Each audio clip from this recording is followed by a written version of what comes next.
Okay, wanted to welcome all the devotees. Om Namo Bhagavate Vasudevaya. Om Namo Bhagavate Vasudevaya. Om Namo Bhagavate Vasudevaya. I'd like you to seek the good wishes and the blessings of all the devotees so that we can share and exchange some wonderful pastimes about Lord Ramachandra and Diwali,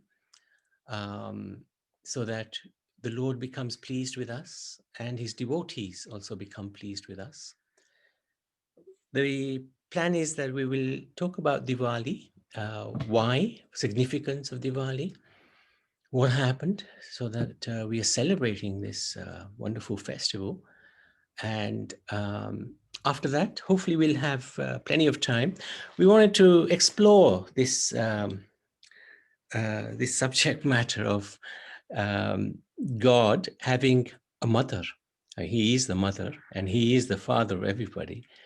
So this concept needs to be understood. Who are these incredible personalities who can become mothers and fathers of the Supreme Personality of Godhead? So I'd like to welcome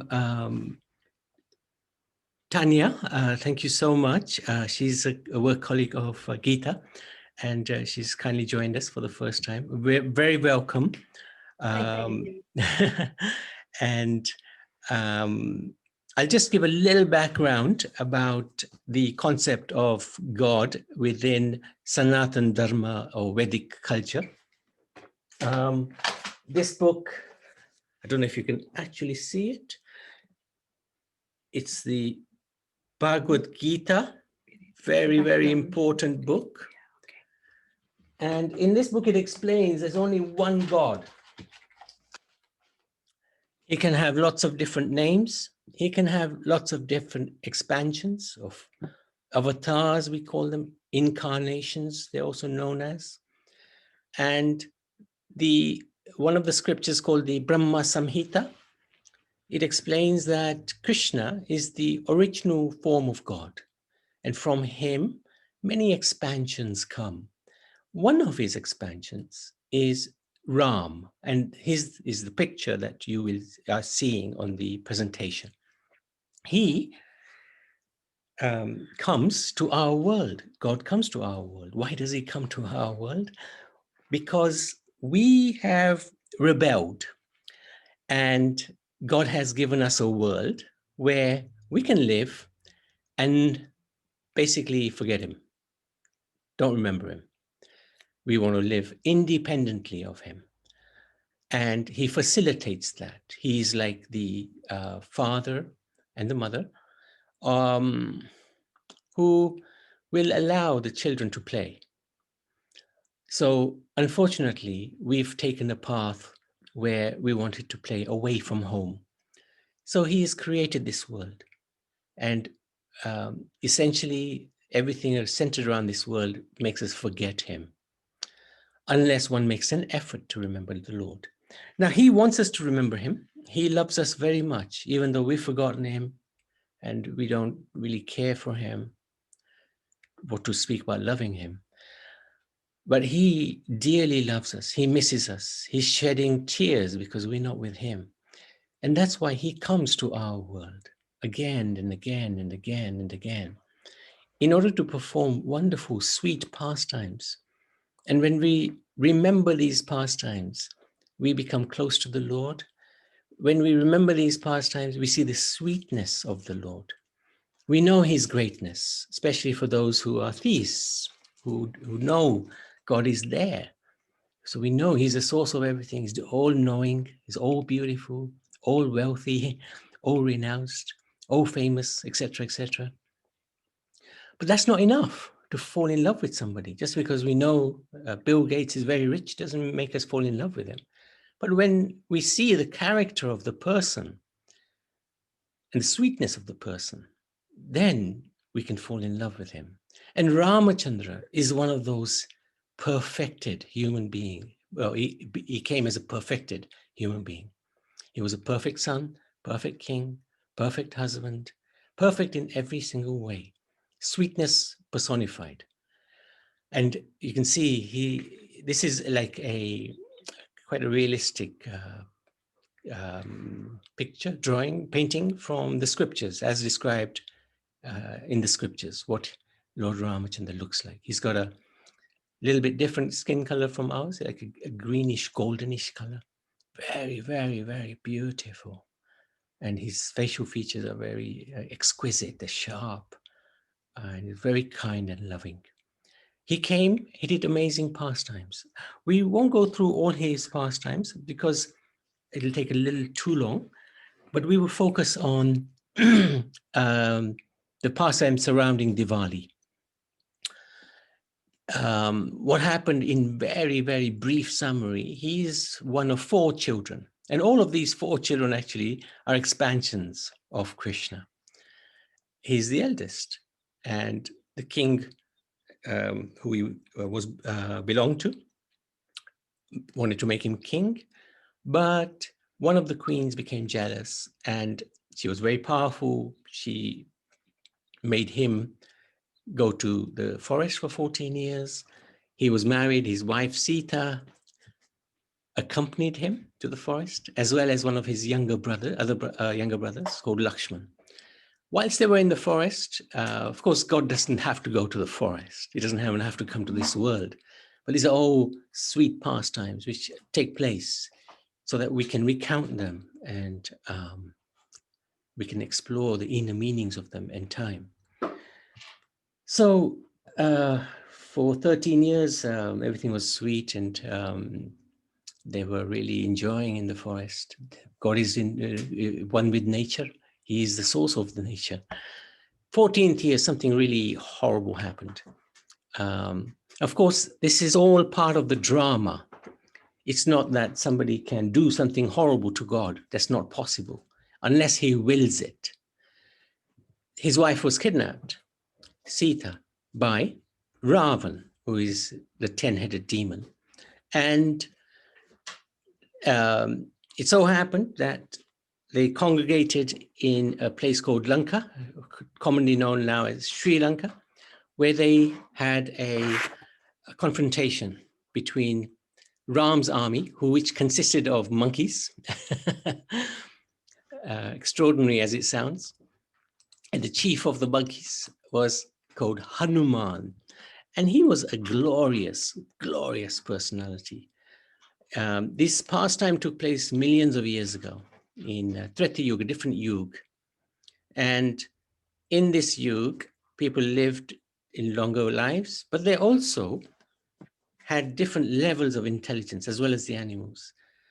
So this Hanuman is a divine monkey. He was more intelligent than any human being. He was well versed in the scriptures.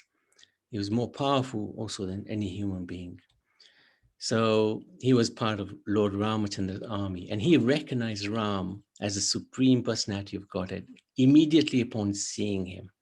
So he's really intelligent because God hides himself when he comes to this world. Not everybody will recognize that this is God. He doesn't promote himself. So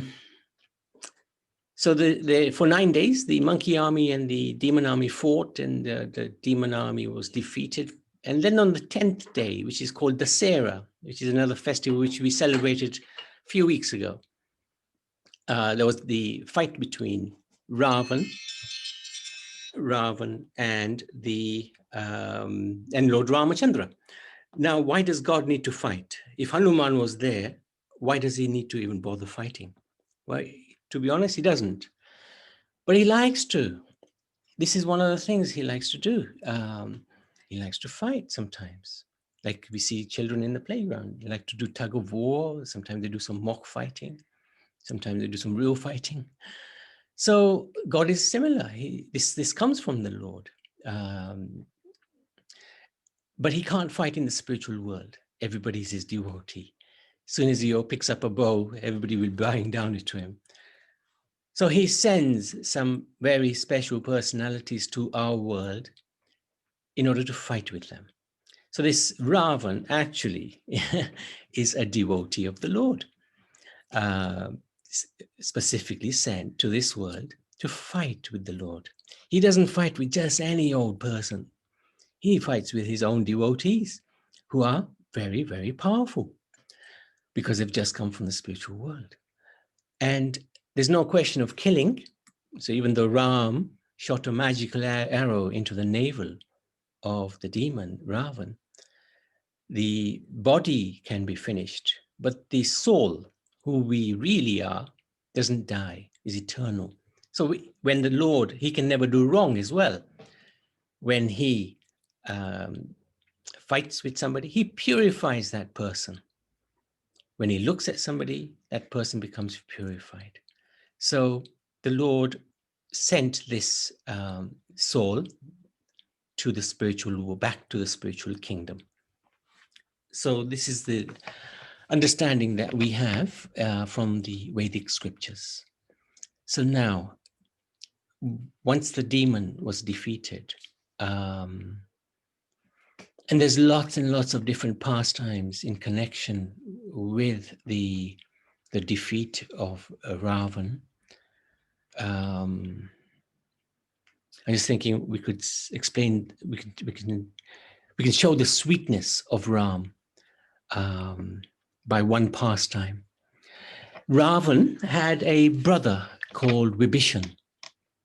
And Vibhishan was a devotee of Ram, actually. When Sita was kidnapped by Ravan, Vibhishan kept advising him, what are you doing? This is Ram's wife. Give her back. This is foolishness. Now, Ravan was an older, stronger brother, but Vibhishan was fearless. He was a devotee of the Lord.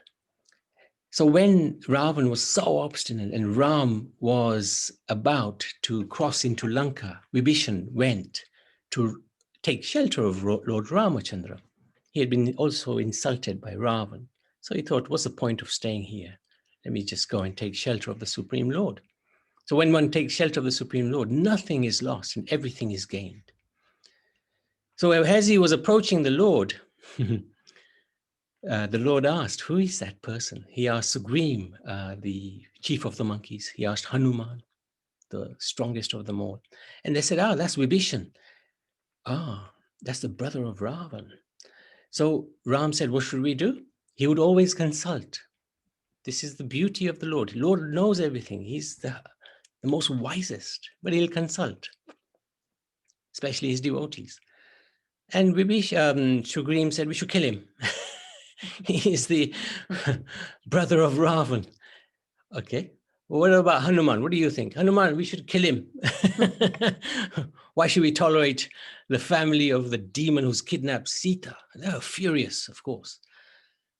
So Vibhishan came towards Ram and he immediately bowed his head and surrendered to Ram. And Ram immediately gave him shelter. So Sugrim, he inquired from Ram, why are we doing this? He's an enemy because he's planted here by Ravan.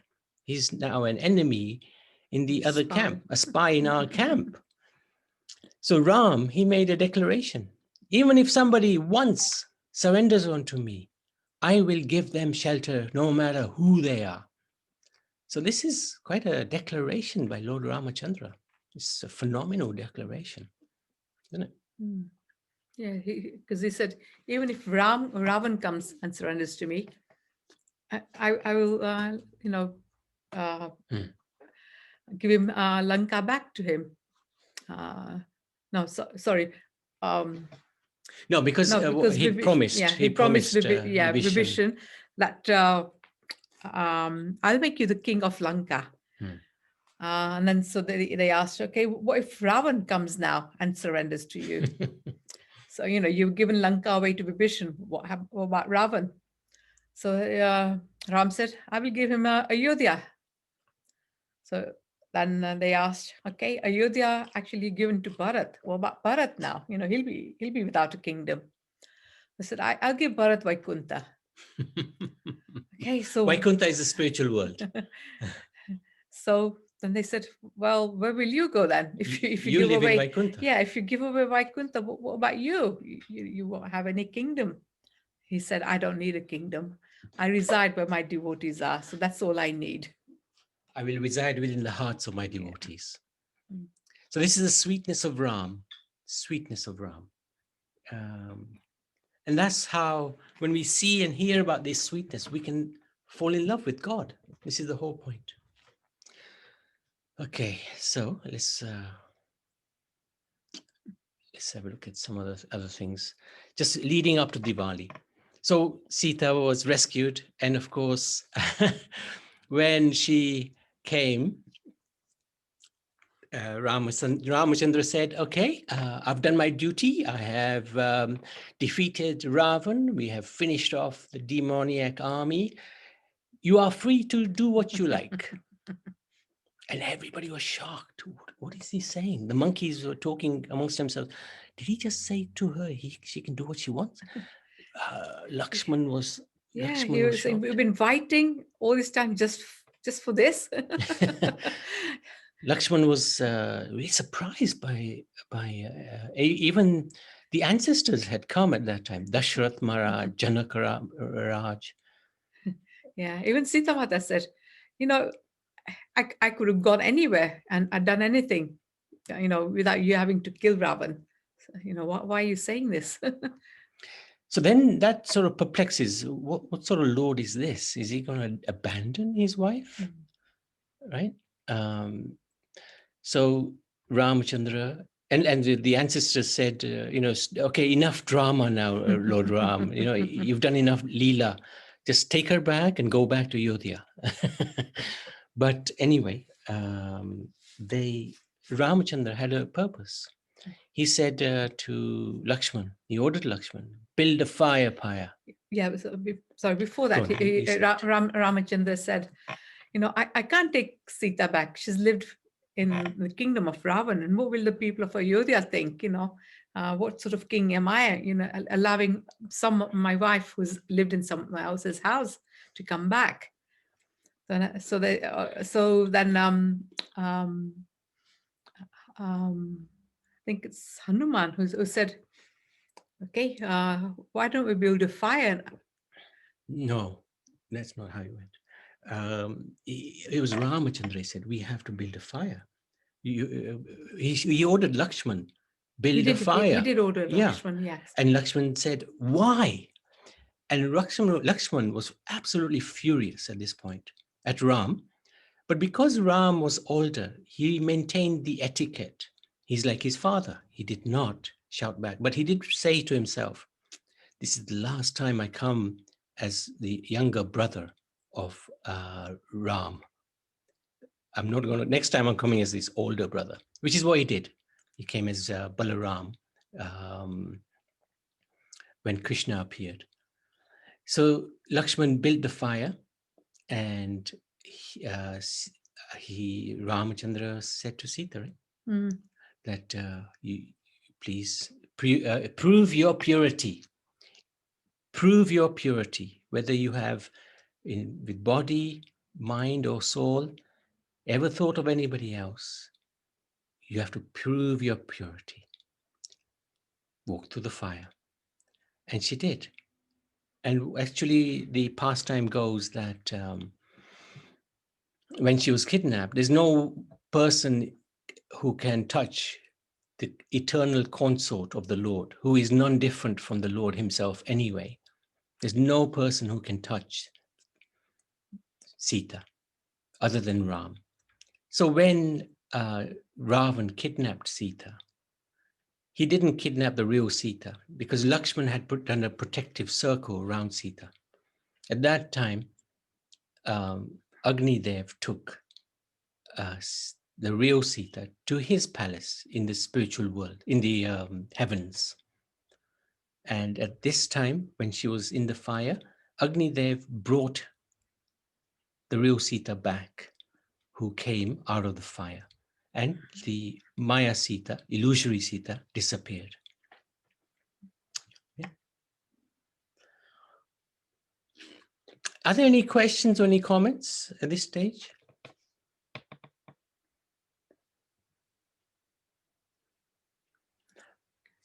Okay. Devotees are welcome to share. Yes, Indira Gamaji. at the end, when you are done, then I'll make some comments. Not now. Okay, that's fine. Thank you so much. And if anybody like to share any realizations, any pastimes, you're very welcome to do so. Huh?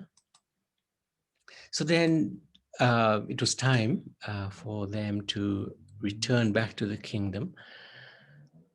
Vibhishan was installed as the king of Lanka.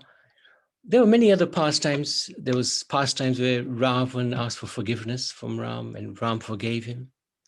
This shows again the sweetness of the Lord.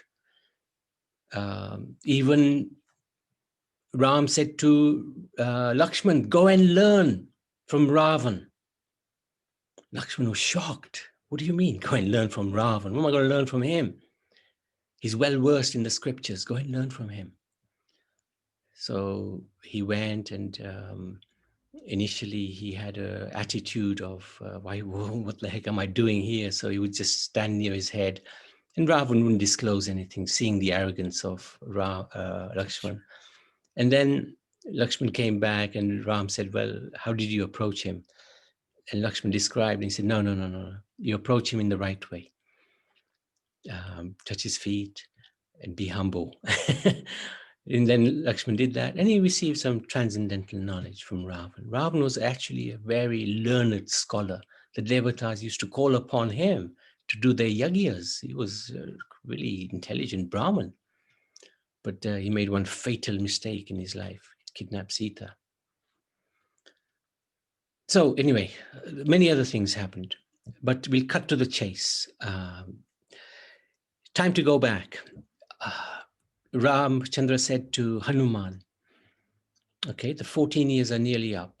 Bharat has made a vow that if I'm not there by the end of the 14th year, he will commit suicide. So I want you to go ahead. Before we get there, I want you to check the mood of Bharat. If you detect that even a slight amount of regret at my coming back home, please let me know straight away, because I want him to be really happy.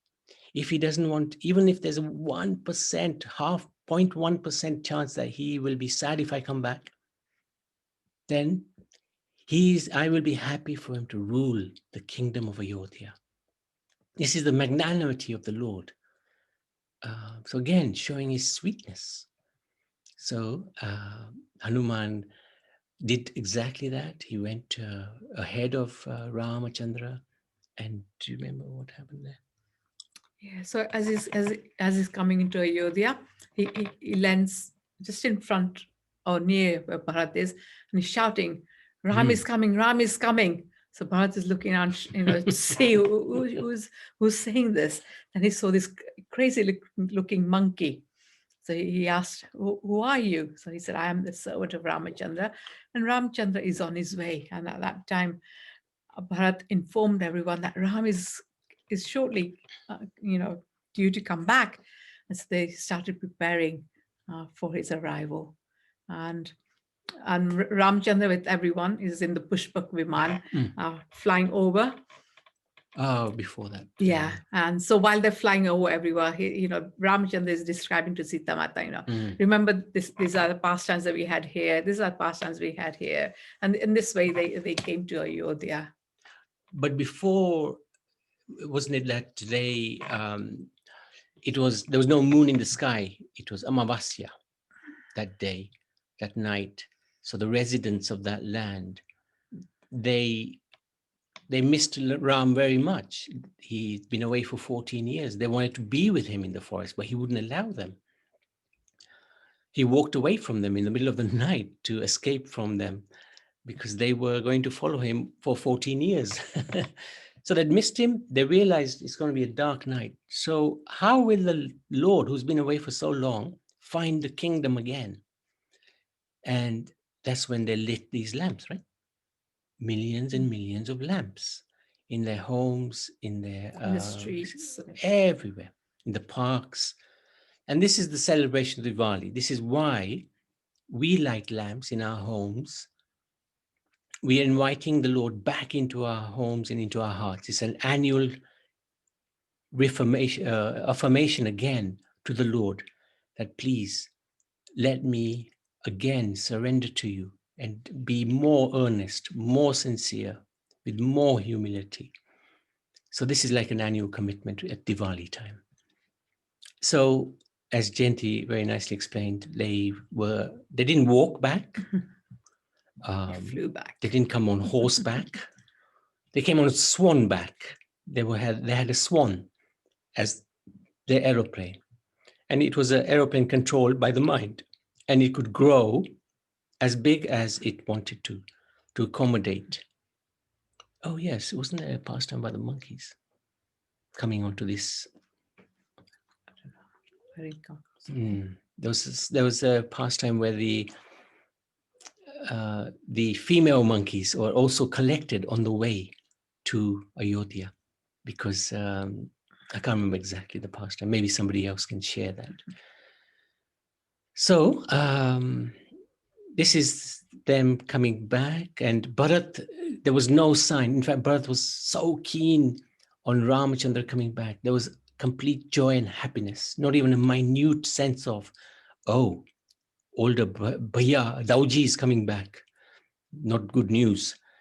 It was just total good news. Not just from him, from every single personality, including his mother, who sent him away in the first place. And then as you can see, he's there, sitting there with the padukas of Ramachandra.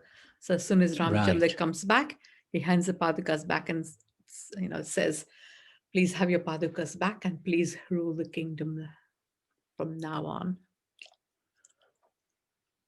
There you go. There's a swan. There's the monkeys, Sita, Ram, Lakshman. The mother who sent them away, KK. Ramachandra, she loved Ramachandra more than Bharat before all this happened. And she was just misled by one of her maidservants, Mantra. And then later she realized when Bharat came back and completely rejected her actions, she realized she had made a really terrible mistake. And she felt very, very sorry, very bad. But Ram never, even a tinge of dislike, let alone hatred towards KK.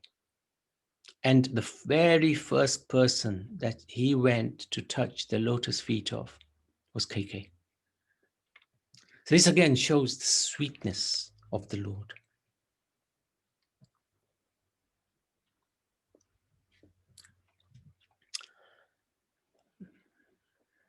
See, he's touching the feet.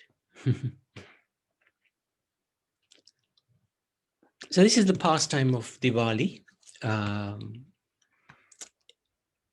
Indulekha Maji? Hare Krishna. Hare Krishna. Wow. So you just said something that Kaikeyi loved Ram more than anyone else, more than Bharat. So how come she sent Lord Ram to the forest? Actually, when I went to West Virginia in where the Golden Temple is. So there I went for a retreat, and New Vrindavan, that is the place, New Vrindavan. And there was Gauranath Raj Prabhu, and he was telling the 100 hidden question of Ramayana. So he was telling that, first of all, why Sita Mata, she accompanied Lord Ram. Why did Urmila did not accompany Lakshman? Who can give an answer? Why? She wanted Lakshman to serve Ram wholeheartedly. If she had been there, his attention would have been diverted. Yes, that's exactly good. Very good answer. Now, why did Kaikeyi send Ram to the forest? All these pastime was orchestrated by the Lord himself. So when Lord Ram knew that he was going to be crowned king the following day, the whole night he didn't sleep. He went by the river Saryu and he was walking all night. So early morning, when their Gurukul, who was it? Vasishta Muni? Yes. Yashodamayi went for his bath in the river. He saw Ram. He said, Ram, what are you doing here? You should be getting ready or sleeping at this time. And Ram said, I didn't sleep whole night. I was just wondering why I'm going to sit on the throne when I don't know the life of other species in this material world. I need to go in the forest. I need to learn from the Brahmanas. So how can I do that? So then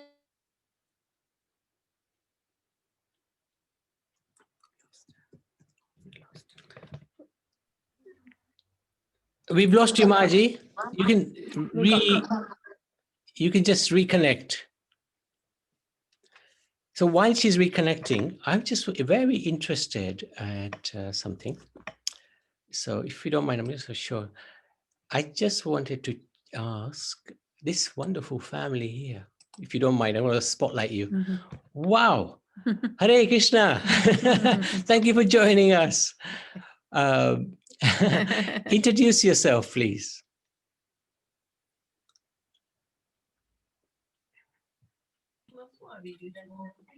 Hare Krishna. Hare Krishna. Introduce yourself. It's Anita Chowder. Oh, Anita. Oh, okay. Fantastic. Thank you so much. Family here together. Thank you so much. Now, I just wanted to introduce you to everybody else. Anita is the daughter of Mahesh. And Mahesh is really wonderful devotee. He unfortunately is no longer with us. A couple of months ago, he must be about 4 months now, right? It's 4, 5. 6 months, yeah. 6 months. 6 months, Wow. Krishna. Yeah. Yeah, he passed away due to this crazy virus that's going around. But he was a devotee of the Lord who is with the Lord, for no doubt about it, because he introduced so many people to Krishna consciousness. So he was living in South London. He had a shop in Streatham, a health food shop. Anybody who'd come to the shop, he'd introduce them to Krishna. He was such a big-hearted personality. I'd like to pay a tribute to him today. He's such a wonderful. So, and I remember him often, actually. Such an example. He wouldn't. He would share Krishna consciousness with everybody. Such a big-hearted person. And he would run yoga classes, and we did a few satsangs here where he invited his group, and we did a bit of yoga, a bit of Krishna consciousness. It was really nice. Thank you for joining us, and you're such a good example as well. Thank you for showing yourself to us.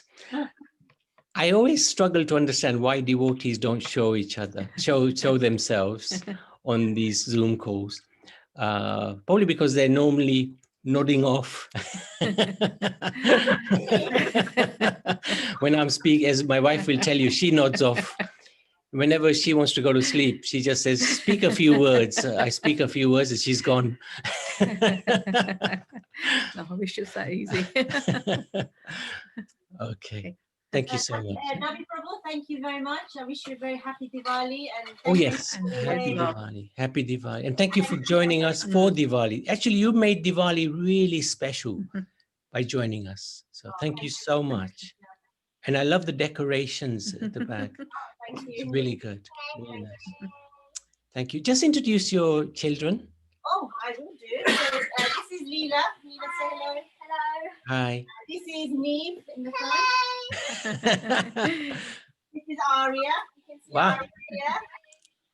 And little brother is Aaron there. Okay. Thank you. And this Thank is my you so husband, Devin. Yes, I know him. Yeah, my sister-in-law, Sonia. Okay. And mother-in-law and father-in-law. Where's the father-in-law? He's disappeared. He's hiding. He's camera shy. Like most of the people here, camera shy. Yeah.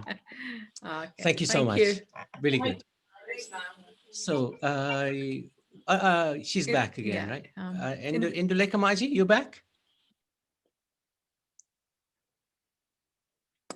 Okay. No. Anil, any questions? Hare Krishna, Prabhuji. Happy Diwali to everybody. Happy Diwali. Any questions? Anything you'd like to share?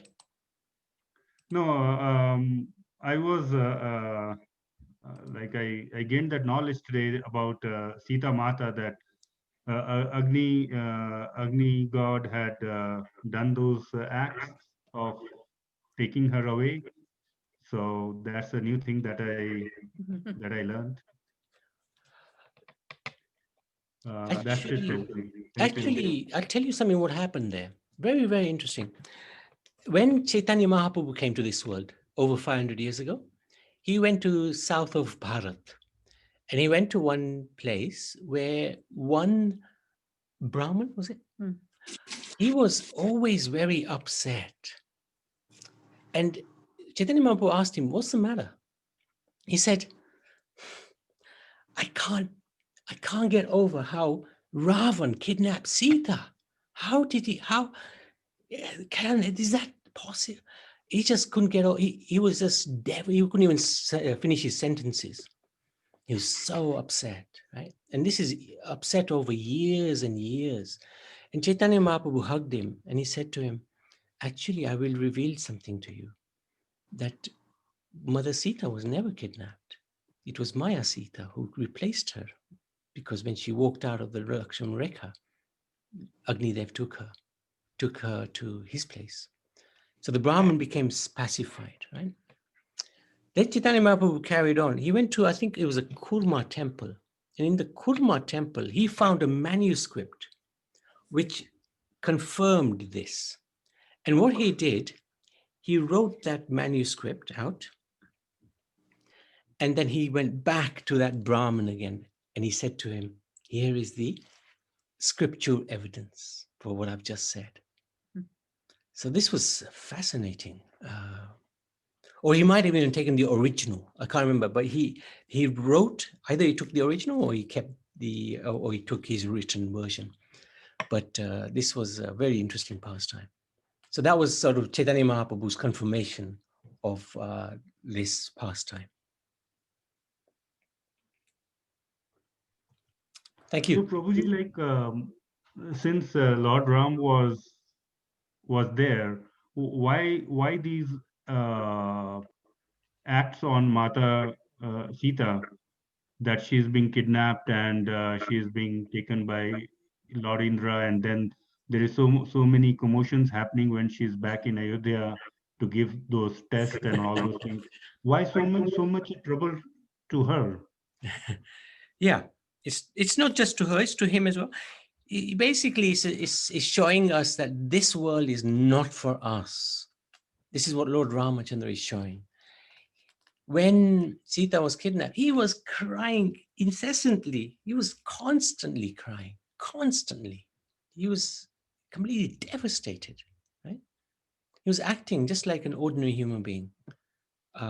This is the Lord's Leela. This is his pastime to show us that this world is just going to be full of grief. No matter what we do, we will never be satisfied in this world because we're looking for happiness in temporary things.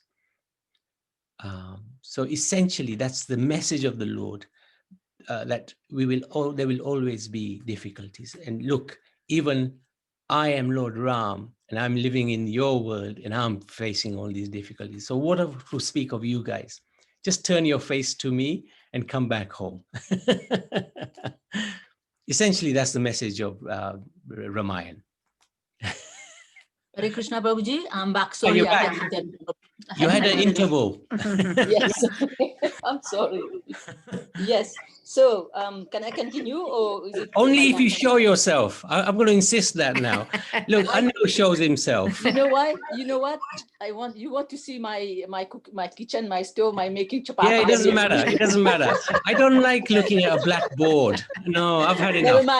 Never mind. Oh no, Mataji. Come on, show yourself. Because this blackboard is like the Mayavad talking to. It's like the effulgence of. It's not even the effulgence. It's black of the Lord talking to us. Okay, put some Lord Ram. No, go on, show yourself. Doesn't matter. It doesn't matter. Go on, Mataji. Doesn't matter. Take a few minutes out. Just take a few minutes out. Okay, give me a few minutes then. I'm coming. Okay. I think everybody should do that. If it's, especially if you're talking, please show yourself. And ideally show yourself anyway. Why be so embarrassed? Okay, so, okay, I tell you what, let's do a bhajan. No, right, I'm there. great, I'm Bhajan. there. I'm there, Prabhuji. I'm there. Don't worry. So see me with my kitchen clothes. It doesn't matter, Aji. It doesn't matter. I don't have tilak or anything. Okay. It doesn't matter. That's It's okay. Yeah. So here I am. Usually people who sees me every day, like Anil, he knows we read and everything. So Hare Krishna, everyone. Hare Krishna. Hare Krishna. Good. What's the problem? Yes. Very, very good. Very nice, Maji. Very nice. Thank you. Yes. So I was talking about Lord Ram.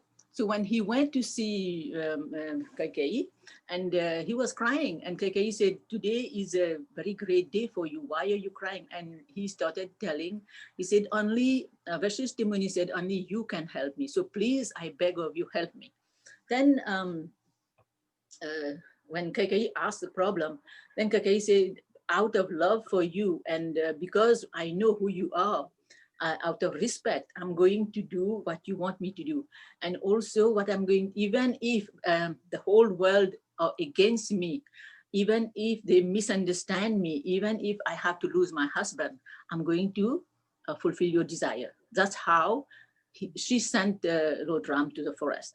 And also when Lord Ram came, Lord Ram went straight to her, not to his mother first, to Kaikeyi first. That was a hidden secret. So there are lots of hidden secrets like that in Ramayana. Obviously, it was the Lord's desire, because when the Lord desires something, he will take the crooked way. It doesn't matter what way he will take. Like even for Jay and Vijay, they were his doorkeepers. How did they came in this world, and how did they are presented in this world? Even Ravana, but they are the Lord most devotees. But they are presented in this way. That is kind of Maya. So why don't we do one satsang after Kartik Mas? On this, Yes. the hidden. You can just share what you gained from that West Virginia session. That'll be really I will try, nice. Prabhuji. I can try that. But first, next Friday, you said I have that. That you do, but I think we can do this after Kartik, maybe Okay. the first week or second week of December. On a Saturday, just spend the whole of that. On the hidden secrets of that'd be Ramayana. really nice to share with everybody. Thank you so much. That's really Okay. But that's amazing. I don't have the 100 secret. I have only No. Whatever you have. Okay. Yeah. So Make thank it you. at least 55 or something. Only joking. With my senile brain of 65, I cannot remember even 5. No, that's absolutely fine. Yeah. Really good. Really good. Yeah. Thank you for sharing. Because I think I've heard a lecture as well, so I might dig that up and see if I can find anything as well. Yeah. Yes, Good. yes. Everybody, I think everybody should try and find something new about the Ramayana, and then we can talk. Not only one person, all of us. Yeah. No, that sounds like a good plan. Thank you Thank so you. much. Hare Krishna. Jai. Go back. Well done. Well done. Thank you Go so back to my much. cooking. Carry on Hare- cooking. Yeah. Yes. Okay. And today I have to make more. I'm celebrating Kartik at home. I have invited my neighbors. Oh, very good. So, yes. And be Good. safe. And- Maji, be safe. Yes. one- Yeah. I know they are just next door. They are not far from Okay. me. I wanted to ask Karuna, can we sing a bhajan? Hare Krishna. Happy Diwali to Hare everyone. Krishna. Ooh. What bhajan would you like to sing? You want to sing? Haribol Navi, Oops. will she be able to sing Ayodhyapati Ram? We can ask her. If she knows. If she Karuna. knows. And you'll have to show yourself, Karuna. No, I have shown my sweets for all of you.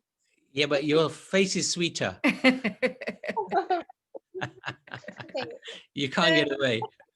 I don't know the other one, Okay. but I have Any one Ram which bhajans? is- Okay, no yeah, worries. Shri Ramachandra Kripalu Bhajamana. Oh, yes. That's Very nice. good. Very Thank you. good. I was trying to spotlight you, but I actually made you the host now somehow. Anyway, it's okay. Doesn't matter. Where is she? Ah, there she is. Ah, Hare Krishna. there you go. Hare Krishna. So, how can I do this now? Hare Krishna. Okay, you can start, Mataji. Yes, you can start. Huh? Yeah.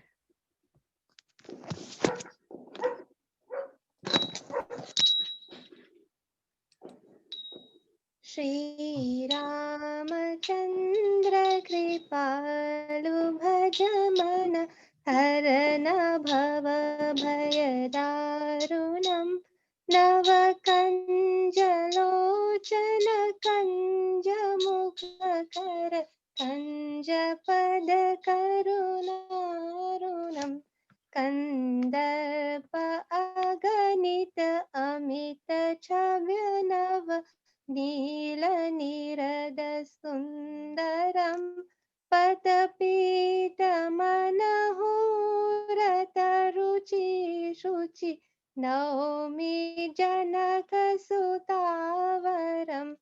भजु दीनबन्धु दीनेश दानव दैत्यवंशनिकन्दनम् रघुनन्द आनन्द कन्द कौशल चन्द दशरथ नन्दनं सिरमुकुट कुण्डल तिलक चारु उदारु अङ्गविभूषणम् अजानुभुज शरचापधर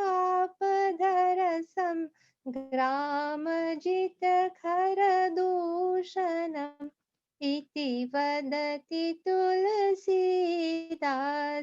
शङ्कर शेष मुनिमन रञ्जनम् मम हृदय कञ्जनिवास कुरु कामादिखलदलगञ्जनम् मनुजाहिराचो मिलहि सोबरु सहज समदर संवारो करुणा निधानु सुजान शिलुसा नेह जानत रावरो यही भांति गौरी शीश मुनिसिय सहित हिय महर्षि तुलसी भवानी पूजी पुनि पुनि मुदित मन मंदिर चलिम जनि गौरी अनुकूल सिय हिय हरषु न जाई कही मंजूल मंगल मूल बाम अंग फरकन लगे श्री रामचंद्र कृपालु भज मन हरन भव भय दारुणम नव कंजलोचन कंज मुख कर कंज पद कंजारुणम Shri Ram Shri Ram Shri Ram Shri Ram Thank you Shri so much. Sitaram was Hanuman ki Ki jai. jai. That was beautiful. I wish I'd known, otherwise I would have sang with her because I love this version. Oh, okay. Well, we can still do it. Maybe if I talk a little bit and then we can repeat this bhajan. Oh, okay. I can share a little bit more. Karuna Mataji. Okay. Okay. So, now, Karuna, I've made you the host somehow. You can Make him co-host. make London Institute of Vedic Education. make the London Institute of Vedic Education co-host.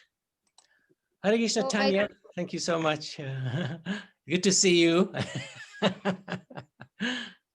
do I do this, Prabhuji? Oh,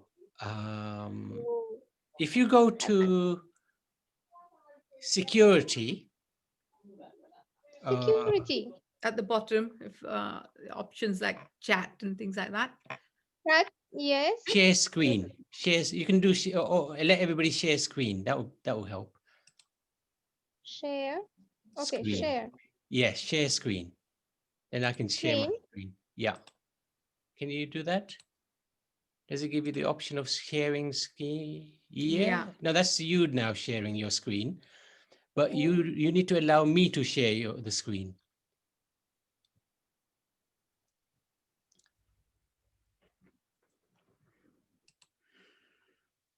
I think Chitra will be able to do this. I'm calling her.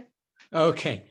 So what I wanted to talk about now actually is just to share with devotees is this pastime here. This pastime, the background that you're seeing, is a pastime that actually took place on this day of Diwali, just over 5,000 years ago. And it's a pastime with Lord Krishna. So Ramachandra, he left the planet millions of years ago. And after that, many incarnations have come and gone, come and gone. Krishna himself, the Supreme Personality of Godhead, the original Swayam Bhagwan, came 5,000 years ago. And he came to a place in India called Vrindavan. In fact, his whole spiritual world was sent down with him. He came with him, including his dear devotees. And they performed incredible pastimes. Again, pastimes of sweetness. Now, Ramachandra, he came with a bow and arrow. His mood was to teach and punish. Whereas Krishna's mood, same God, just a different personality. His mood was to play and enjoy. And he was completely different from Ramchandra, same God. So this can be a little tricky to understand sometimes. But Ramachandra was really well behaved. Krishna was really badly behaved from a very young age. So one thing he used to constantly do was go to the neighbors' houses and eat their butter without them knowing, without their permission. Now, to understand who these neighbors are, they're his sweet devotees. They love him more than anything. They don't regard him as God. They just love him for who he is, a beautiful, naughty little boy. And they're constantly praying, please come and take my butter. And he would constantly go and fulfill their prayers. But the Leela, the pastime was such that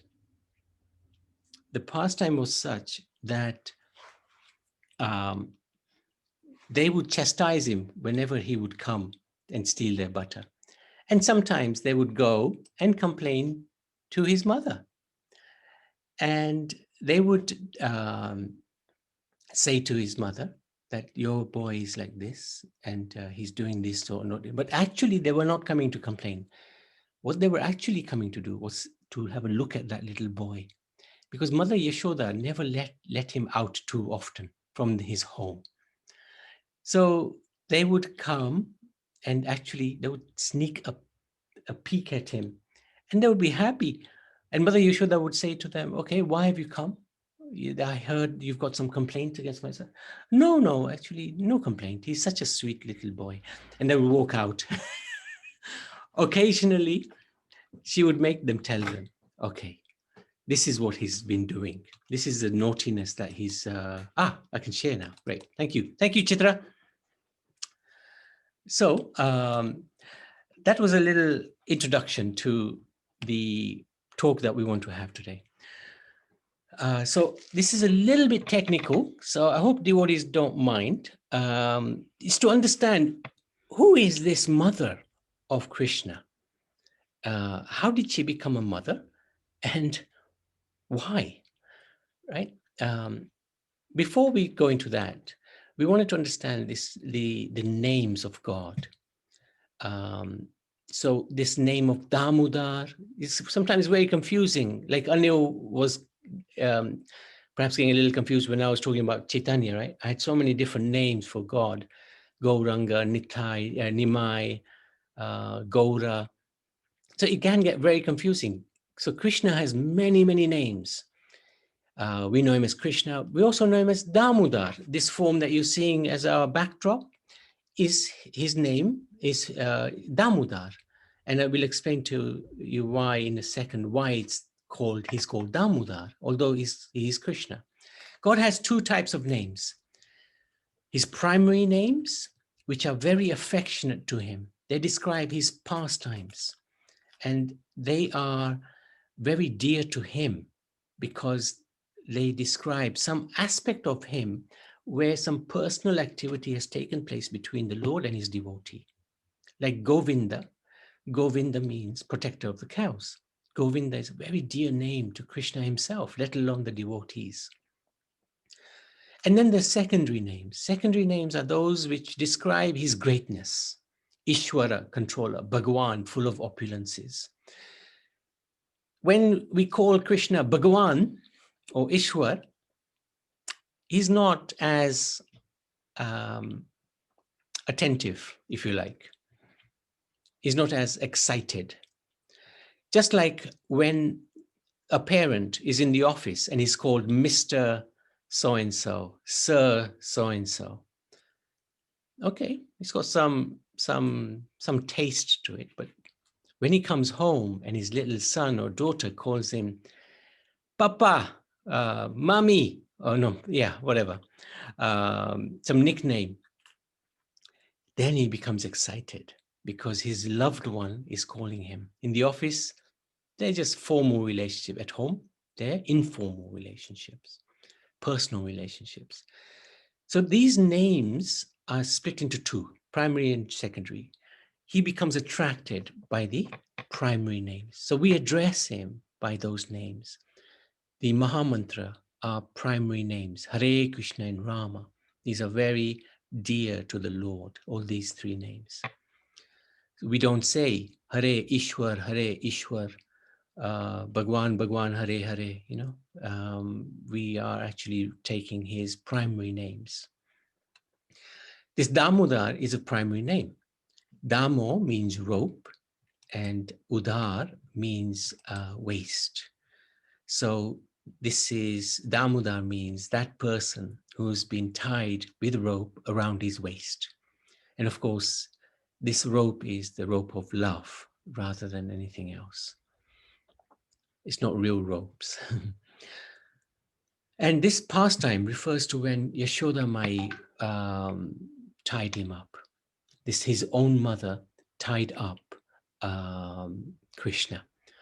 So what is the background to it? How can somebody actually tie God up? Right? It's very difficult to understand this in an ordinary course of activities. Very difficult to understand how is this can happen. So let's try to understand it.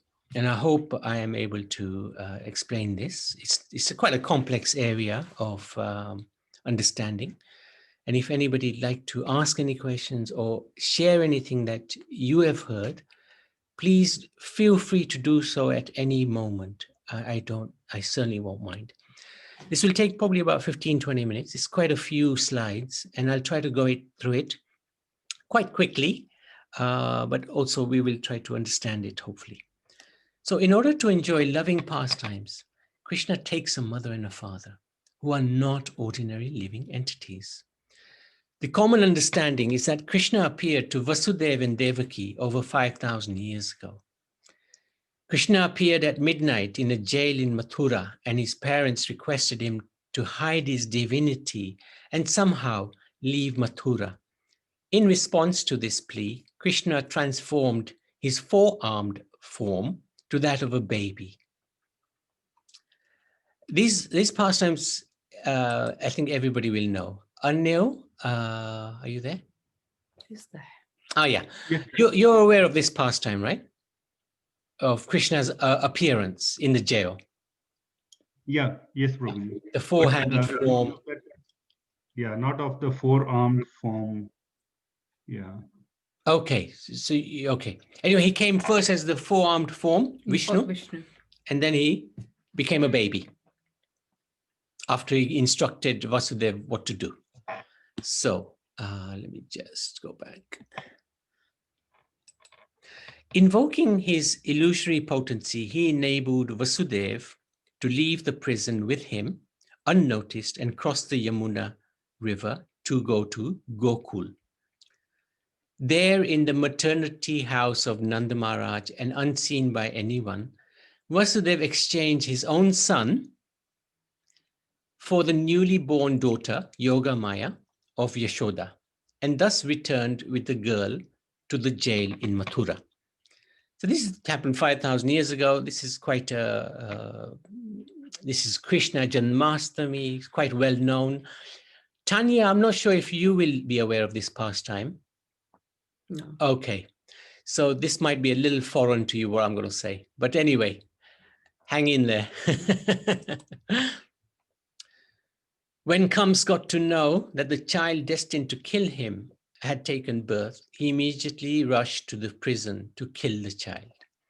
But the girl in Devaki's arms was no ordinary child. She slipped away from Kamsa's grasp, and assuming a celestial form, chided the king, disclosing that the child destined to kill him had already been born somewhere else. So this is Yogamaya, flew up in the sky, and she told Kams, "You're a fool. Your killer has already been born somewhere else."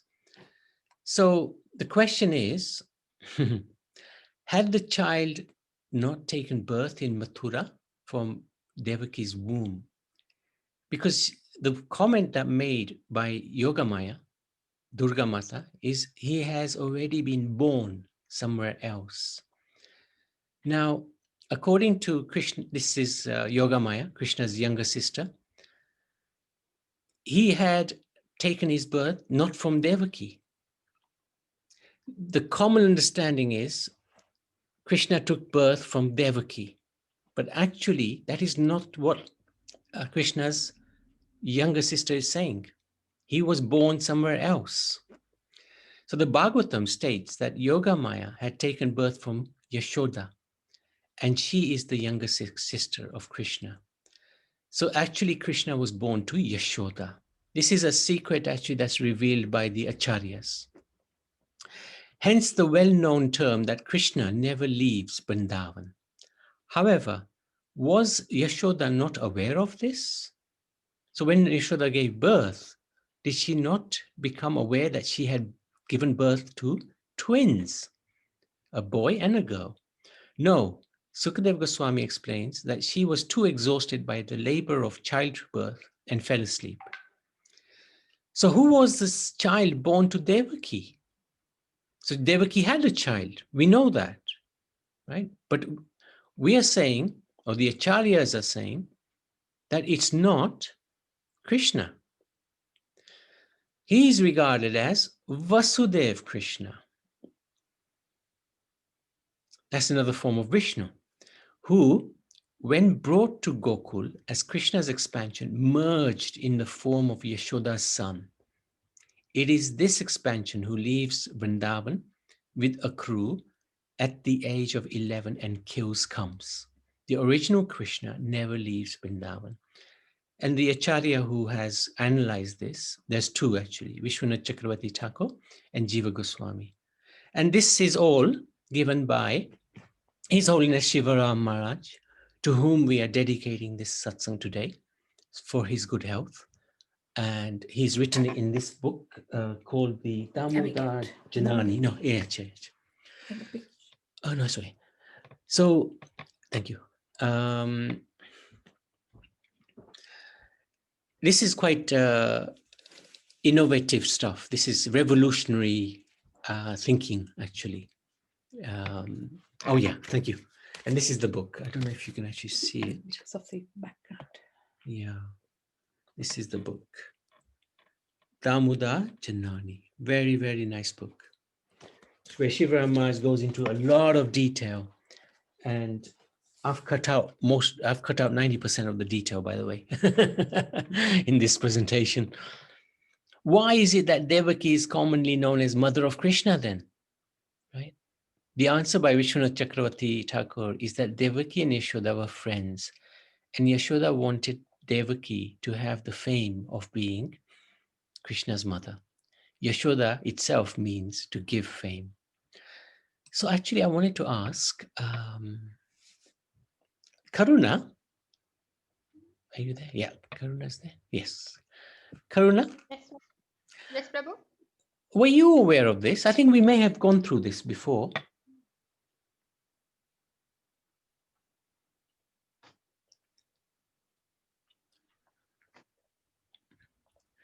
Sorry, Prabhu.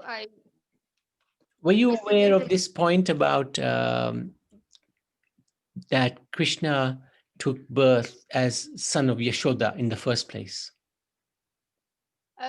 I've been hearing this from devotees and yourself. Yes, okay. This is exactly what Shiva Maharaj has written in this book, and that's been confirmed by, or it's from Vishwanath Chakravarti Thakur and also from Jiva Goswami. But that's really interesting because who was actually born to Krishna, to Devaki, was Vasudev Krishna, an expansion of Vishnu.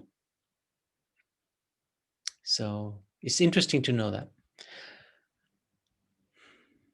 Did anybody else aware of that?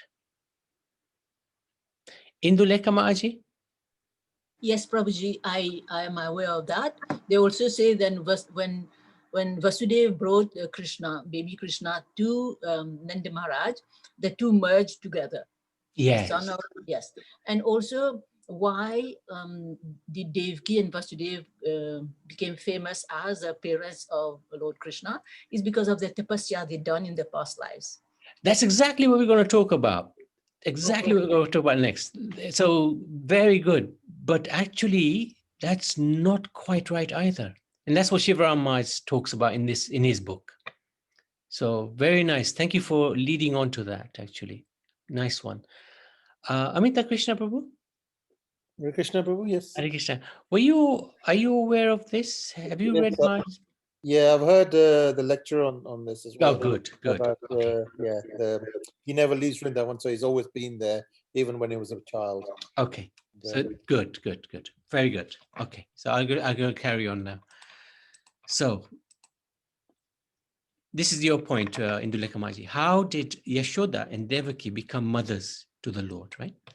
So Bhagavatam says the pastime. Drona and Dhara, there were two demigods, and they prayed to Brahma.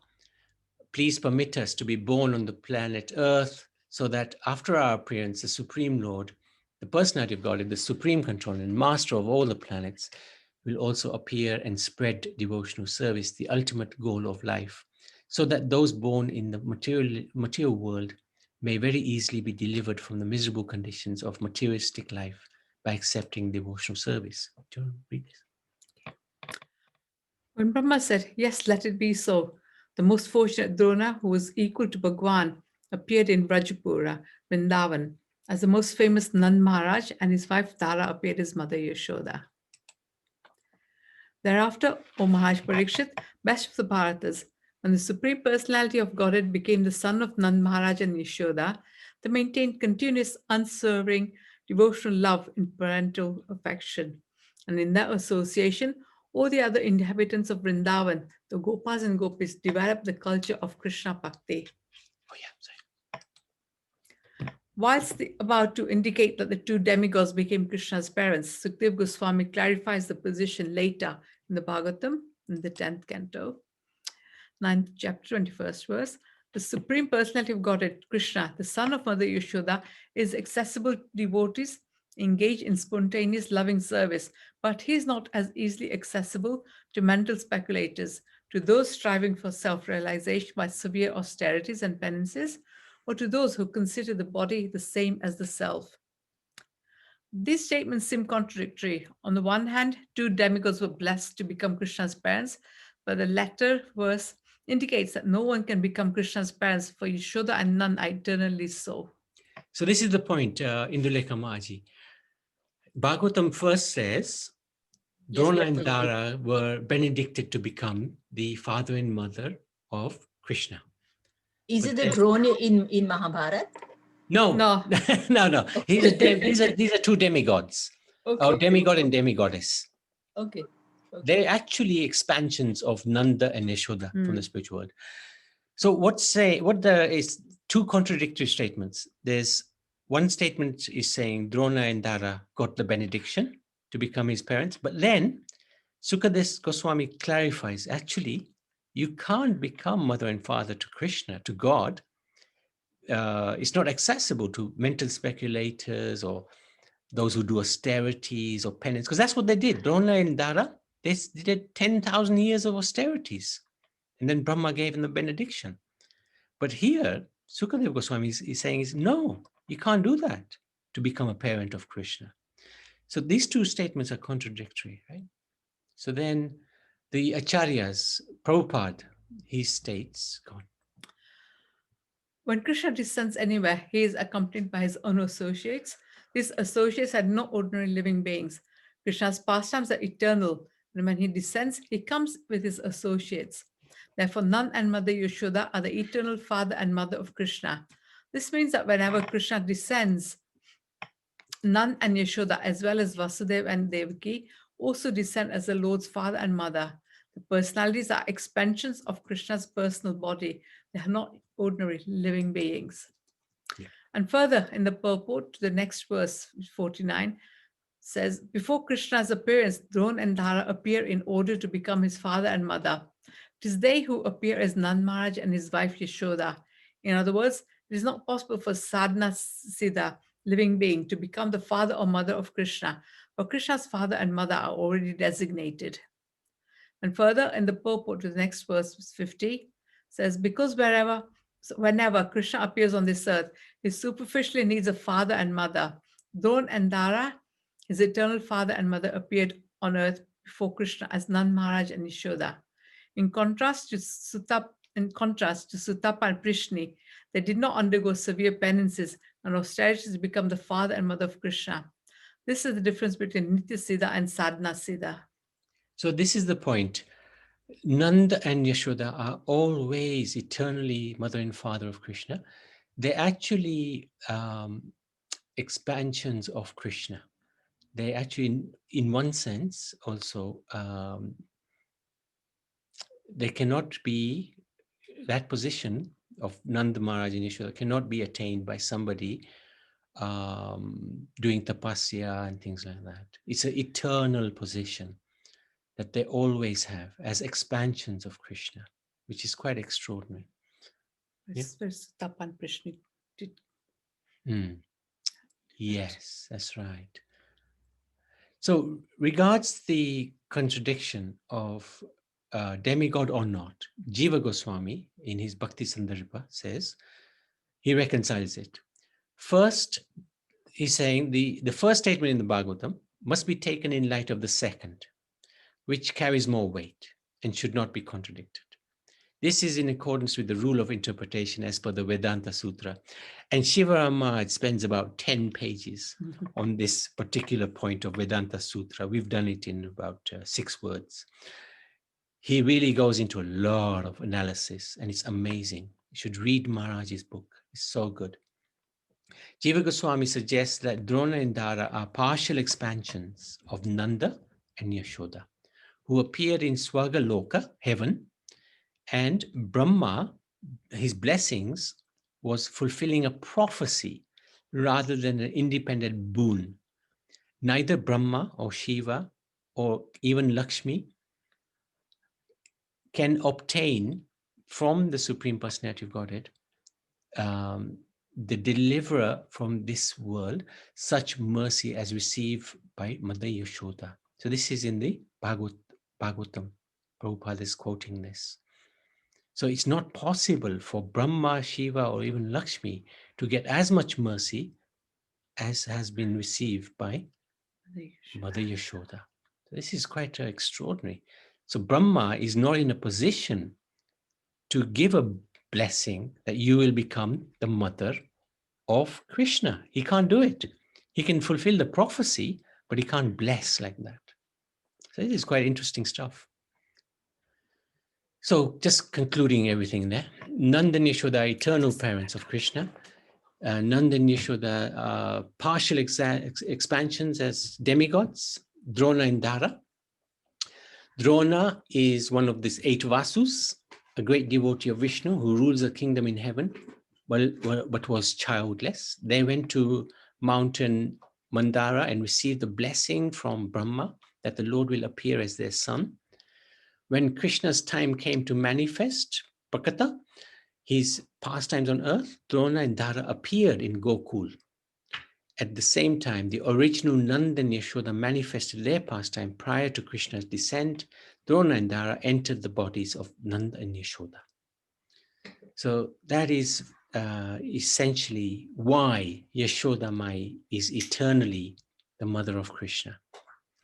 In Bhagavad Bhagavad Amritam, Sanatana Goswami describes that just as Krishna's expansions merge with him or adjust themselves as required, the Gokul Vasis, those who live in Vrindavan, can similarly be born as partial expansions or full expansions, or they can vary their appearance as per time, place, circumstance. When Brahma went with Gomata and the demigods to petition the Lord to descend to protect Dharma, Kshirodakshaya Vishnu instructed the demigods to appear in the family of the Yadus. Having received this order, Drona and Dara asked Brahma for the fulfillment of their desire to have the Lord as their child. So that's the connection. That's how Drona and Dara get the prophecy fulfilled by Brahma. Any questions? Any confusion? It is pretty technical, but it's very, very interesting to understand this because Prabhuji, yes, in the Bhagavad Gita, Lord Krishna says, Aham Bija Pita. Is it something Yes. like that? That he is a seed giving Father. father. So how come he has a mother and a father? Because he said that Drona and Dara were the eternal mother and father of Krishna. Not Drona and Dara, Nanda and Yashoda. Drona and Dara are expansions of Nanda and Yashoda in heaven. Oh, okay. Yeah. So these two were his parents, right? Yashoda and Nanda, eternally. And nobody can gain that position out of austerity, performing austerities. This is the whole. Yeah, but Krishna is the original father. Oh, yes, yes, of course. He is the source of even Yashoda and Nanda. But it's boring not to have mother and father, especially a very nice mother and father, isn't it? Even Krishna is fully satisfied. He's Atma Rama. He's God, right? But he can still enhance his. He can still enhance his pleasure potency by having associates who will give him more ecstasy than he gets on his own. So that's why he expands as Radha. That's why he expands as Yashoda and Nanda. Okay, because as devotee, we can understand all these, but if we try to preach to someone, they will go deep and deep in sometimes in nonsense questions. So we must be prepared to answer those questions, right? Correct. You're absolutely right. He doesn't need a mother and father. He is the mother and the father. But in order to engage in transcendental pastimes, loving pastimes with his devotees, he expands himself as mother and father, as he expands himself as Radharani. Okay, thank you, Prabhuji. Thank you. Anybody else? Any question? Any comments?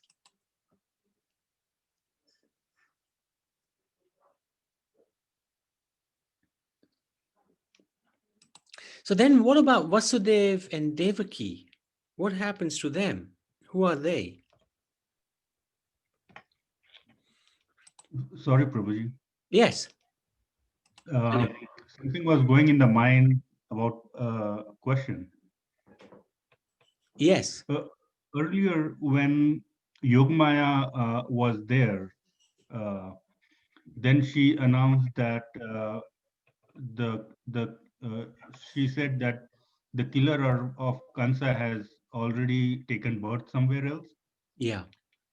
So, Prabhuji, like, what is the reason behind announcing this this thing that there's a killer?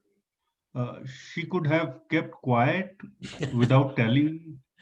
Yeah, true. It's just again to enhance the Leela that's going to take place, because if they didn't say anything, Kams wouldn't have done anything, there wouldn't have been any opposition against Krishna, if you like. But as soon as Kams found out, initially he was very sorry, but then later he realized that, oh, his advisors told him, well, you should actually kill all the babies that have been born in this area over the last few weeks. And he said, yes, yes. So he continued with his demoniac tendencies. Otherwise, one of the reasons why Krishna appears is to destroy the demoniac tendency, the demoniac people. So to get their demoniac qualities to come out, this is why Yogamaya acts. And same with us, right? Yogamaya it gives us many temptations and many to get our demoniac qualities out, and then Krishna can deal with those demoniac qualities. At the moment, if they're hidden, they will stay with us forever. But when they come out and they're dealt with, then we've got a chance to go back to Godhead. And that's what Narad Muni did. He would come and wind up Kams, and he would say to Kams, what are you doing? Krishna, because initially he didn't put Yashoda and Devaki and Vasudeva in jail. But he said to Kamsa that, you're thinking 8th child, but what direction are you counting? He took a petal of flower and he said, which is the first petal and which is the last petal? And he tried to convince them that actually the 8th child could be the first child. You don't know. So then he convinced Kams to put them into jail and make himself even more eligible to be liberated by Krishna. Basically, that's the real reason. That's the reason behind why these crazy things are allowed to like manifest and even get even more crazier. So sorry, Prabhu, in our daily life, if Yogamaya is working and taking our negative things, but then we may follow the path of Kansa of doing more wrong things and hurt many more people, and our karma will be we will be incurring more negative karmas. And so how to overcome this act of Yogamaya, of taking the negative things out from us, but prevent us from getting worse. Yes. It's a good question. This is where Krishna is in the heart, and he will, to those who are sincere and want to make progress, these things will come out. When you go on the bhakti path, you'll find, oh my God, how has this thought come into my mind? I am going down the religious road, but this thought is coming into my head. So Maya sort of reveals in like disproportionately the difficulty we're having. And Krishna, because he sees our sincerity, he'll assist us to overcome that problem. So that's what Maya is effectively doing. If you're not sincere, of course, we will continue, as to do crazy things and stay in this world forever. But if we're sincere, then Maya will test us, will bring out things in us which we ourselves will be wondering, where has this come from? And then as we take shelter of the Lord with sincerity, those things get eliminated. Krishna will assist us in eliminating those things. Does that make sense? Yeah. Yes, Prabhuji.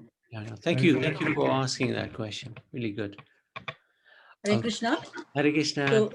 So we can relate to Anil Bhai questions here in Bhagavatam, in Canto 1, Chapter 2, verse text 17. Krishna explained very nicely. Srinvatam swakatha Krishna punya sravanam kirtana hridyantasto hi abhradrani vidho nuti surit satam. So Sri Krishna, the personality of Godhead, who is a Paramatma, super soul in everyone's heart, and the benefactor. So this word is very important, benefactor of the truthful devotee, cleanses desire for material enjoyment from the heart of the devotee who has developed an urge. So this is a word, urge. We should have the urge, right? To hear his messages, which are in themselves virtuous when properly heard and chanted. So first, we need to have this urge, and then association, and then chanting, hearing and chanting, Sravana Kirtanam process. Hare Krishna. Yeah, that's really good. What was that verse? 1 to 17? Yes. Fantastic. Thank you for sharing that. That was really very, very valuable. Thank you. Very good. Very good. So, what about Vasudeva and Devaki? What's their position? Are they eternal parents to the Lord as well? Okay, Bhagavatam speaks about them. Krishna explains to Vasudeva and Devaki their identities in their previous lives and how he appeared as their son in those lives. To Prishni in Sutapa, he appeared as Prishnigarbh. To Aditi and Kashyap, he appeared as Upendra, Vamandev. So Vasudeva and Devaki are also eternal parents of Krishna. As Prishni and Sutapa, they also underwent austerities. But these austerities were simply expressions of their eternal love for the Lord and not the cause of getting the Lord as their son. So they are also eternal parents. They're also not going to get that position through austerity. They're also eternal. So then that begs the question of the two, Nanda Yashoda and Vasudeva Devaki, who are the actual parents of Krishna.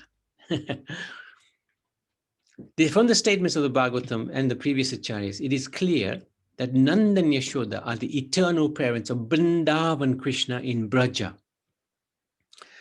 And Vasudeva and Devaki are eternal parents of Vasudeva Krishna in Mathura and Dwarka. So this is the point. There's two different Krishnas. One is Vrindavan Krishna, who never leaves Vrindavan, who plays on the flute, doesn't carry a chakra. And then there's Vasudeva Krishna, who does carry a chakra, who doesn't play the flute. He can, but he doesn't. There's a difference between the two sets of parents, as stated by Parikshit Maharaj. Although Krishna was so pleased with Vasudeva and Devaki that he descended as their son, they could not enjoy Krishna's magnanimous childhood pastimes, which are so great that simply chanting about them vanquishes the contamination of the material world.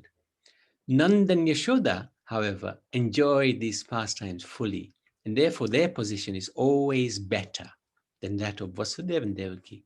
This is in the 10th canto. Vasudeva and Devaki could not enjoy Krishna's pastimes, not just because they were in jail, but also their love being mixed with knowledge of Krishna's divinity would have been out of place in Braj. And they would not have been able to fully appreciate Krishna's childish nature, appreciate childish nature of Krishna's pastime, pranks. So this is the point. Vasudeva and Devaki, their mood was mixed with awe and reverence. They knew Krishna's divinity, whereas Yashoda had no idea. And that would have interfered if she did know about Krishna's divinity, it would have interfered with her dealings with Krishna. So this is really interesting to understand this. In this regard, Prabhupada writes, although Devaki is not on the Vrindavan platform, she is near the Vrindavan platform. On the Vrindavan platform, the mother of Krishna is Mother Yashoda. On the Mathura and Dwarka platform, the mother of Krishna is Devaki. There's two different Krishnas. In Mathura and Dwarka, the love for the Lord is mixed with appreciation of his opulence. But in Vrindavan, the opulence of the personality of Godhead, Supreme Personality of Godhead, is not exhibited. The original inhabitants of Vrindavan are attached to Krishna spontaneously in devotional service. Nothing can compare to such spontaneous devotional service, which is called Ragatmika Bhakti, or Rupa, what's that word? Rupanuga Bhakti. When a devotee follows, Raganuga, follows in the footsteps of the devotees of Vrindavan, his devotional service is called Raganuga Bhakti. So, nearly at the end now. Some of the other Brajavasis also eternal associates of Krishna? So the point is it just Yashoda and Nand who are eternal associates, or are the others as well? According to Vishwanath Chakravarti Thakur, some of the gopis and gopas had also practiced bhakti like Dona and Dara in their previous lives. In other words, some of them were also eternal associates of the Lord. When the Lord appears on earth, his associates are from a variety of sources. Eternal associates, Krishna gives them opportunity to further intensify their love for him as he intensifies his love for them. No, it's closed now. And then there's the demigods like Drona and Dara, who then merge with their eternal, the eternal jivas, eternally, the Nitya Siddhas. And then there's the perfected practitioners who live in this world, who were worthy of going back to Golok Vrindavan. Krishna gives them the opportunity to associate with his devotees and be trained up so that they can enter the circle of his confidence.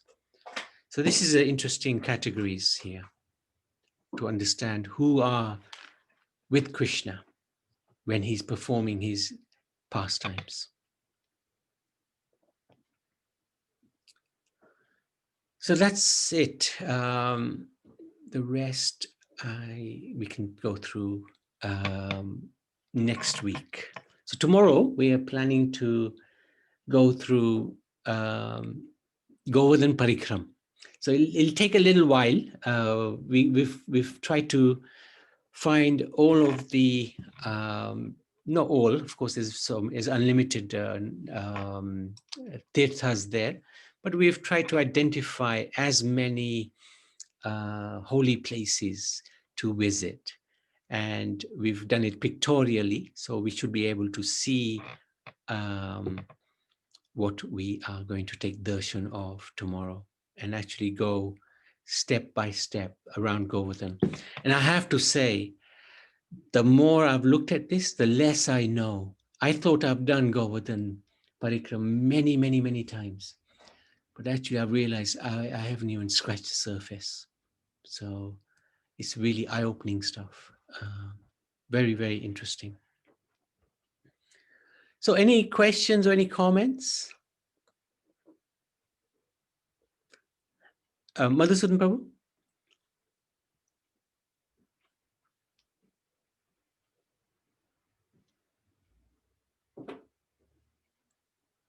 Yeah, Haribol.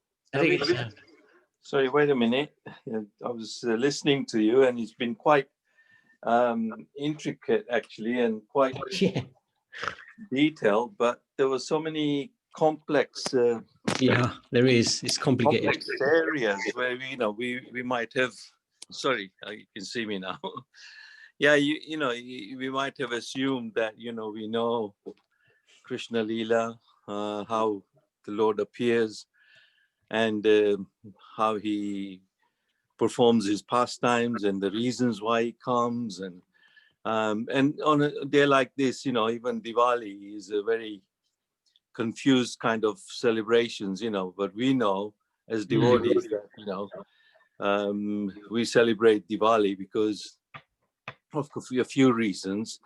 There's obviously the month of Damodara, and then Diwali is celebrated because Lord Ram comes back to Ayodhya, and every house is lit with a lamp, and welcome the Lord, the victory over the demoniac nature, and that's the reason why Lord came anyway. But then these intricate is how he appears, and especially Krishna's pastimes. When he comes, his pastimes are always going on, eternally there.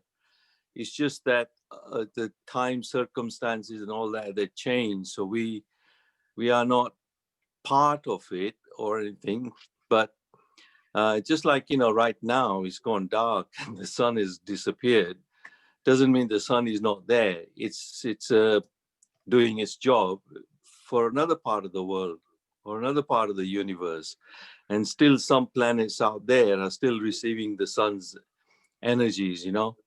So like that, pastimes of Krishna are going on eternally, and these personalities are always there, but Krishna expands himself. He has his own reasons and all that, and you've covered this very well in Shivram Maharaj's books. Are very, very thorough and very detailed, and they're amazing. They're worth read. But you've covered it quite in detail, and then it brings about the concepts. Even I was aware of a lot of the things actually, but certainly the fact that Krishna's parents are really, he himself manifests his own parents, and he expands himself, and they're eternally always there. So it's really nice, and I would like to wish everybody a very happy Diwali. And certainly Diwali gets confusing, like the Sikhs celebrate Diwali for a different reason, for their guru and something, so I'm not very sure. And then some think that Diwali is just a festival of lights and good over, victory of good over evil. But this is more in detail, this is more, Bhagavad Gita gives the reasons why Krishna comes. It's a yada yada hi dharmasya glanir bhavati bharata. And then he gives the reasons why, paritranam sadhunam vinashaya cha duskritam. The vinasha means to finish. Duskritam, duskrit means demoniac, personalities, our qualities. In fact, is like you say, you covered that actually to destroy our own demoniac nature within us. There are these tendencies, we got envy, greed, lust, and all these qualities are there, and they'll bind us here forever and ever and ever, birth after birth. So at least to give a chance and to alleviate some of that, Krishna comes, and certainly he we have the opportunity to sort of realize that when we start doing bhakti, then that's when we start to see, like you said, we've got these tendencies within us, so it's very nicely covered, and these celebrations are there to remind us of the Supreme Lord and his pastimes and his glories, and it's to remind of ourselves and celebrate that actually, and not to celebrate the other natures that we have, so I'm glad, and thank you very much. Thank you for giving me a chance to say a few words impromptu, like you prepared, you've read, and you've prepared slides and all that, so it's good to listen to that. So I was very much in a listening mood like all the others, but I'm very appreciative of all and the presence, and certainly enjoy the rest of your Diwali, you know, and have some more gulab jamuns. Thank you. So I wanted to actually thank you so much, Madhusan Babu. Appreciate your comments. I like the point about the verse from the Gita as well. I just wanted to give Jayanti doesn't want me to do this, but I wanted to give devotees a preview of Govardhan, right, for tomorrow. She's really working hard, I must admit. I'm just dossing about watching her. But here's a preview. She's building Govardhan. I don't know if you can see that. She's building up Govardhan. And wow, that's yeah, beautiful. she's just begun. I think she's going to be at it most of the night. Yeah. Okay, Prabhuji? Yes. Yes, Malaji. I would like to just say a little bit, a little realization, and then wish everyone happy Diwali. Yes, yes. Yes, okay, so can I do it now?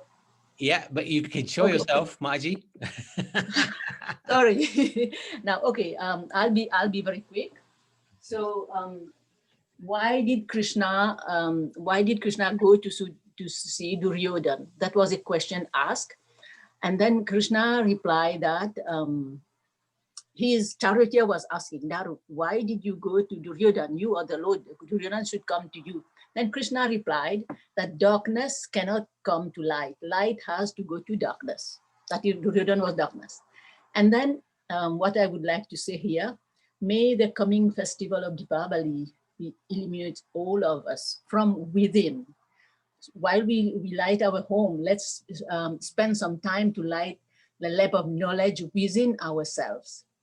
So we have to light a couple of lamps in the house. So the first light, let's pray that this first light that we're lighting in our house burn all the anger, the hatred, the jealousy that we have in us up to till date. So let it fade away gradually. Let the second lamp, let's light to burn away the unwanted desires and greed and feel happy and contented with whatever we have been blessed with. When we light the third lamp, let's ask that it take care of all the insecurities that we may have, like related to finance or anything else. Just believe that God has given us life and he will surely give us enough to survive. And then the fourth lamp, when we light, let's like fall on each part of our body when we are lighting, so that it can erase all the diseases from our body. And let's be thankful that the light travels to each part and eliminates all our organs in our body and all our parts. And the fifth lamp, let's make it as a representative of Surya Narayan, the divine light. Let's light the lamp of our heart and fill it with love and gratitude. Feel the presence of the divinity and let it flow out with smile, attitude, speech, and thought. Be grateful, and we will see that everyone is happy and satisfied. So the biggest blessing is that whoever we meet today becomes joyful in return because of our wishes and